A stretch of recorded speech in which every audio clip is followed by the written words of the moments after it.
উপাচার্য এবং স্থায়ী রেজিস্ট্রারের দাবিতে আলিপুরদুয়ার বিশ্ববিদ্যালয়ের উপাচার্যের রুমে তালা ঝুলিয়ে বিক্ষোভ প্রদর্শন করল আলিপুরদুয়ার তৃণমূল ছাত্র পরিষদ। রীতিমতো এদিন উপাচার্যের রুমের পাশাপাশি রেজিস্ট্রারের রুমেও তালা ঝুলিয়ে বিক্ষোভ প্রদর্শন করা হয়। গোটা ঘটনায় পাশে থেকে নেতৃত্ব দিলেন আলিপুরদুয়ারের বিধায়ক সুমন কাঞ্জিলাল। বুধবার এমনই ঘটনার সাক্ষী থাকলো আলিপুরদুয়ার বিশ্ববিদ্যালয়ের ক্যাম্পাসে থাকা ছাত্রছাত্রীরা। তৃণমূল ছাত্র পরিষদের অভিযোগ, দীর্ঘদিন থেকে আলিপুরদুয়ার বিশ্ববিদ্যালয়ে স্থায়ী উপাচার্য এবং স্থায়ী রেজিস্ট্রার নেই, যার ফলে যথেষ্টই অস্বস্তিতে পড়তে হচ্ছে ছাত্রছাত্রীদের। পাশাপাশি পঠন পাঠনের ক্ষেত্রে অসুবিধা হচ্ছে। যদিও এই বিক্ষোভ প্রদর্শনের সময় উপাচার্য এবং রেজিস্ট্রার তাদের কক্ষে ছিলেন না। বিধায়ক সুমন কাঞ্জিলাল বলেন, আলিপুরদুয়ার বিশ্ববিদ্যালয়ে স্থায়ী উপাচার্য এবং স্থায়ী রেজিস্ট্রার নেই, যার ফলে ছাত্রছাত্রীদের পঠন পাঠনে অসুবিধা হচ্ছে। গোটা একটি বিশ্ববিদ্যালয়ের পঠন পাঠনকে জোর করে বন্ধ করে দেওয়ার চক্রান্ত চলছে। এই বিষয়ে রাজ্যপালের ভূমিকাতে সন্তুষ্ট হতে পারছি না। বিধানসভায় আমি পূর্বে এই বিষয়টি তুলে ধরেছিলাম, বাদল অধিবেশনে বিষয়টি তুলে ধরব। অন্যদিকে বিজেপির তৃণমূল ছাত্র পরিষদের তালা ঝুলিয়ে বিক্ষোভ প্রদর্শনকে তীব্রভাবে কটাক্ষ করেছে। স্বাভাবিকভাবেই আলিপুরদুয়ার বিশ্ববিদ্যালয়ের স্থায়ী উপাচার্য নিয়োগ নিয়ে রাজনৈতিক জল ঘোলা কতটা হয় সেদিকে এই মুহূর্তে তাকিয়ে রাজনৈতিক মহল।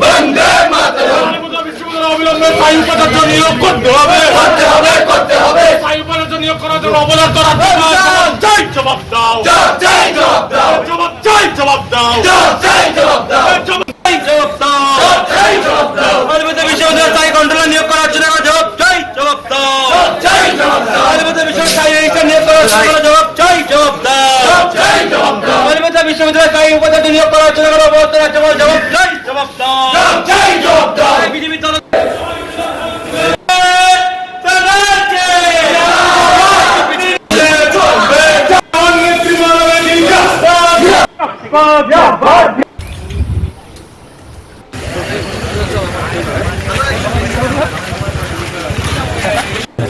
যে রাজ্যপাল অনৈতিকভাবে রাতের অন্ধকারে উপাচার্য নিয়োগ করেছিল, অস্থায়ী উপাচার্য, যার দরুন আলিপুরদুয়ার বিশ্ববিদ্যালয়ের সমস্ত ছাত্রছাত্রী থেকে শুরু করে টিচিং নন টিচিং প্রত্যেকটা মানুষ আজকে কিন্তু অসহায় অবস্থায় আছে এবং প্রত্যেকটা ছাত্রছাত্রী অসহায়, নন টিচিং স্টাফ অসহায়, টিচিং স্টাফ অসহায়, সর্বোপরি আলিপুরদুয়ার বিশ্ববিদ্যালয় অসহায়।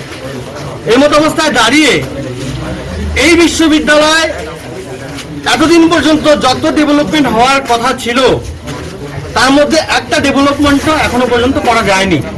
কারণ অস্থায়ী উপাচার্য তিনি যেদিন এখানটায় দায়িত্বভার গ্রহণ করলেন সেদিন থেকে শুরু করে আজকে পর্যন্ত আলিপুরদুয়ার বিশ্ববিদ্যালয়ের জন্য তিনি কোনো কাজ করেন।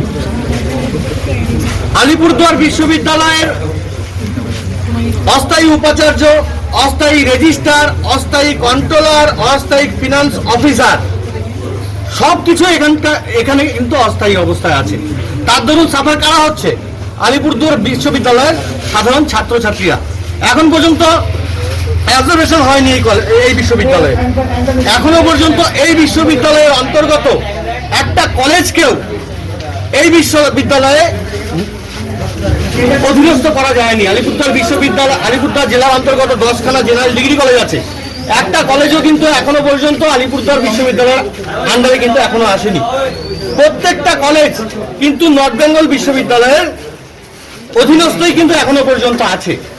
আমরা বুঝতে পারছি না আলিপুরদুয়ার বিশ্ববিদ্যালয় এটা আলিপুরদুয়ার বিশ্ববিদ্যালয় নাকি আলিপুরদুয়ার কলেজ। আজকে বাংলার মাননীয় মুখ্যমন্ত্রী মমতা বন্দ্যোপাধ্যায় তিনি আলিপুরদুয়ারের ছাত্রছাত্রীদের কথা চিন্তা করে তিনি আলিপুরদুয়ারে বিশ্ববিদ্যালয় স্থাপন করে দিয়েছেন। কত স্বপ্ন ছিল আলিপুরদুয়ারের সাধারণ ছাত্রছাত্রীদের।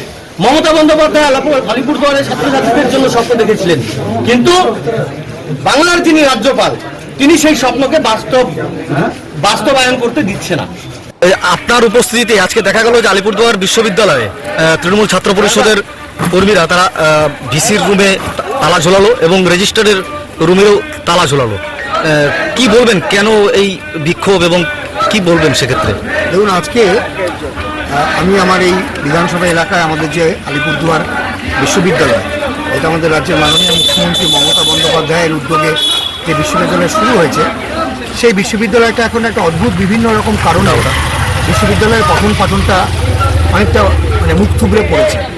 সেগুলো কারণ অনুধাবন করলে আমরা দেখছি যে অন্যতম কারণ উঠে আসছে, আমাদের বিশ্ববিদ্যালয়ে এখনও পর্যন্ত কোনো স্থায়ী যে উপাচার্য সেটা আমরা পাইনি, এবং রেজিস্টার সেটাও আমরা ঠিক মতন পাইনি। ফলে আলিপুরদুয়ার বিশ্ববিদ্যালয় ঠিক মতন রান করছে না। পঠন পাঠনের ক্ষেত্রে সমস্যা হচ্ছে, এখনও এখানে ইসি গঠন হয়নি।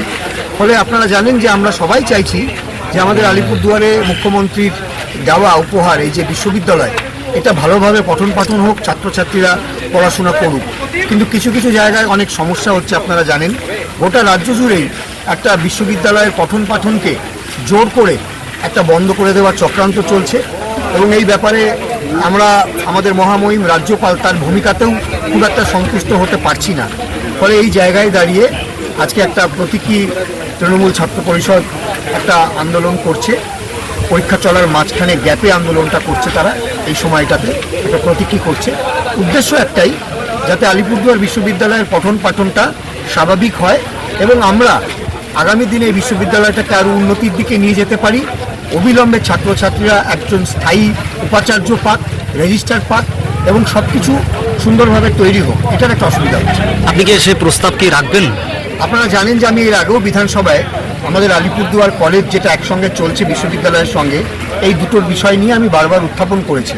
ফলে আজকে আমি এসে এই পরিস্থিতিটা দেখলাম, যেহেতু এই মাসেই আমাদের আলিপুরদুয়ারে আমাদের বিধানসভার বাদল অধিবেশন শুরু হবে, সেখানে নিশ্চিতভাবে আমি আমাদের বিশ্ববিদ্যালয়ের যে সাম্প্রতিক পরিস্থিতি, ছাত্রছাত্রীরা কী অসুবিধার মধ্যে আছে, এটা আমি নিজে আজকে এসে এই বিশ্ববিদ্যালয়ে দেখলাম, এবং এই অভিজ্ঞতাটা এবং এই বিষয়টা আমরা আমাদের এখানকার ছাত্র নেতাদের সঙ্গে, ছাত্রছাত্রীদের সঙ্গে আলোচনা করে বিধানসভায় তুলে ধরব।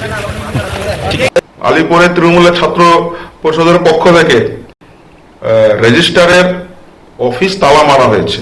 আমি প্রথমেই এই ব্যাপারটাকে তীব্র ভাষায় ধিক্কার জানাই, এবং তাকে ইন্ধন জুগিয়েছে এই লোকাল দলবদলু বিধায়ক। আমি বলতে চাইছি, দলবদলু বিধায়ককে, আপনি তো আমার পাশেই বসতেন, 3 বছর আপনার হয়ে গেল, আপনি এখন বলছেন বাদল অধিবেশনে এটা রাখবেন। তো গত 3 বছরে তিনি বিধানসভায় কটা প্রশ্ন করেছেন, কটা প্রস্তাব রেখেছেন? আমার কয়েকশো প্রশ্ন হয়ে গেছে, আর আপনার একটাও প্রশ্ন এখনো বিধানসভায় ওঠেনি। আর আপনি এখন বলছেন বাদল অধিবেশনে প্রস্তাব রাখবেন। এই রাজ্যে আমরা প্রত্যেকেই যাইনি, একটাই পোস্ট আছে, রাজ্যপালে কেউ না, ওখানকার অন্য কোনো মন্ত্রী মিনিস্টার কেউ নয়, বিরোধী দল বলে কোনো কিছু নেই, একটাই পোস্ট, সেটা হচ্ছে মুখ্যমন্ত্রীর পোস্ট। তো ওনার যদি দলবদলু বিধায়কের অতই যদি দরদ থাকে, তাহলে তিনি মুখ্যমন্ত্রীর দরবার করছেন না কেন? মুখ্যমন্ত্রীকে বলুন। আমি তো শুনেছি তিনি এসেও ছিলেন এখানে পায়চারি করেও গেছেন, তো এখন অব্দি এগুলো হচ্ছে না কেন?